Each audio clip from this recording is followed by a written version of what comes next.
Bonjour à tous, moi c'est Romane, j'ai étudié 3 ans au Japon et dans cette vidéo je vais vous faire le bilan de combien ça m'a coûté au total de vivre 3 ans au Japon en tant qu'étudiante. Je vais vous détailler mes dépenses et également mes sources de revenus, mes rentrées d'argent.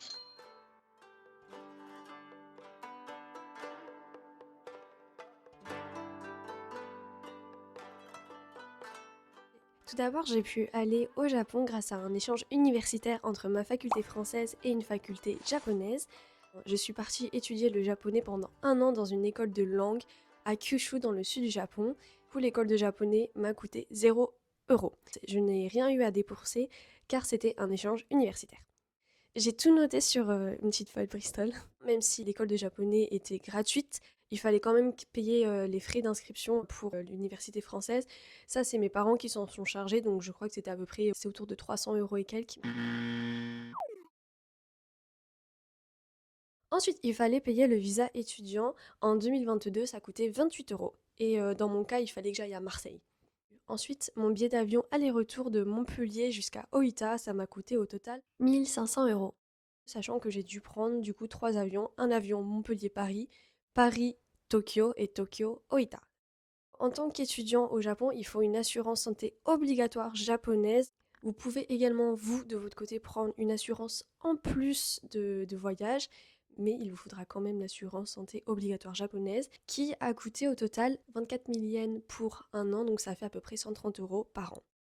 Le logement. Alors, moi j'étais dans le dortoir de mon université et vraiment ça coûtait pas cher du tout. J'ai payé 1600 euros pour la nuit. C'était un dortoir où on avait notre chambre à nous, on avait notre salle de bain, on avait notre frigo, c'était déjà tout meublé.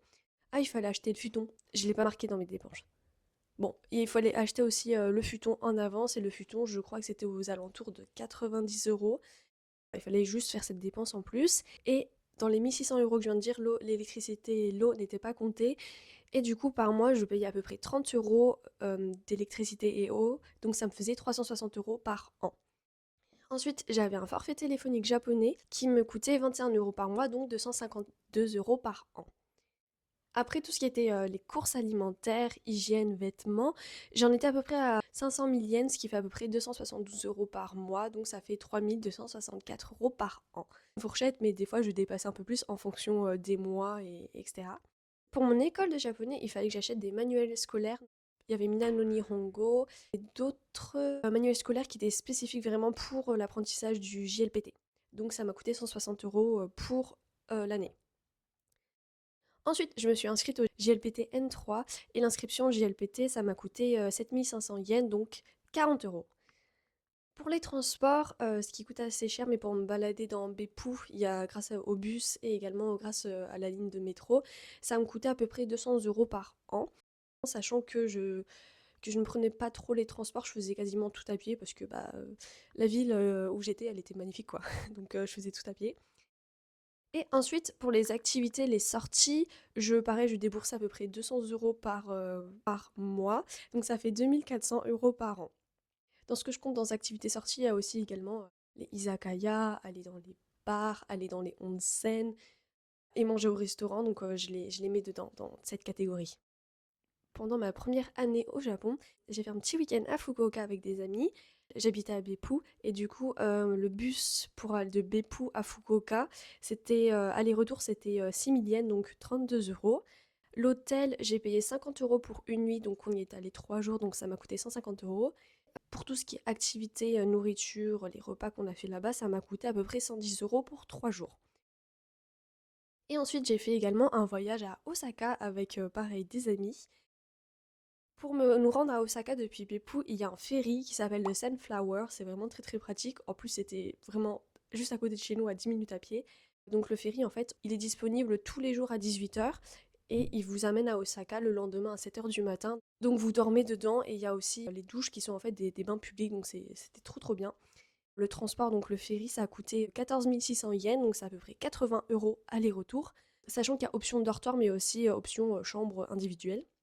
Une fois à Osaka, on a pris un logement, donc un Airbnb, et ça nous a coûté 80 euros par personne pour 3 jours. Et ensuite, les activités, on en a eu pareil pour 80 euros, et nourriture 50 euros, donc ça nous fait un total de 290 euros pour le petit voyage à Osaka. Du coup, ça, c'était les dépenses pour la première année au Japon et ça fait un total de 10.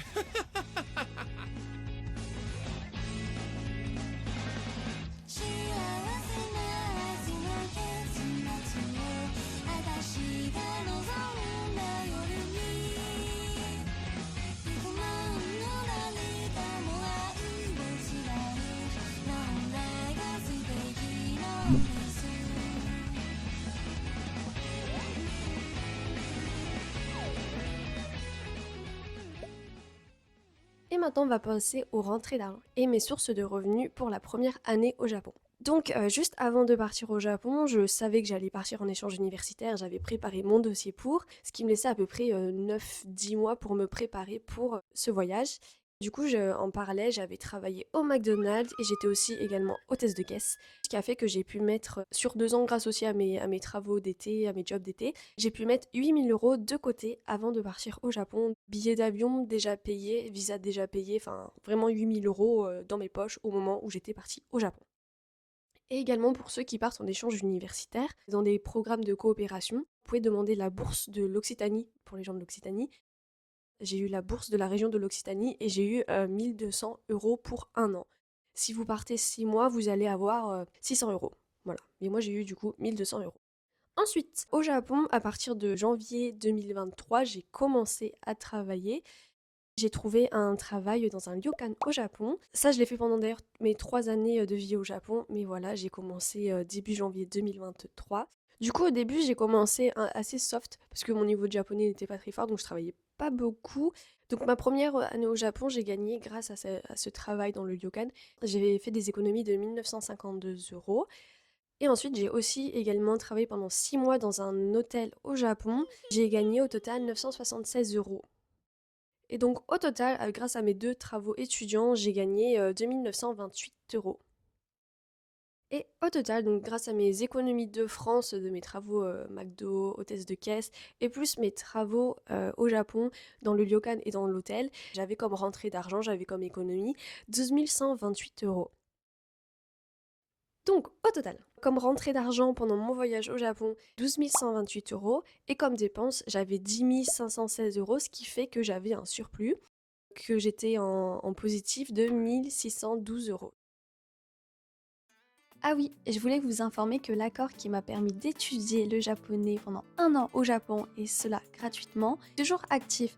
Je vous mets le lien en description de la vidéo YouTube, et si vous avez aimé cette vidéo, n'hésitez pas à liker la vidéo et à vous abonner, et sur ce, je vous dis à la prochaine vidéo. Et ce sera également dans la prochaine vidéo que je vais vous détailler combien est-ce que j'ai dépensé et gagné dans les 2 années restantes sur les 3 ans que j'ai passé au Japon.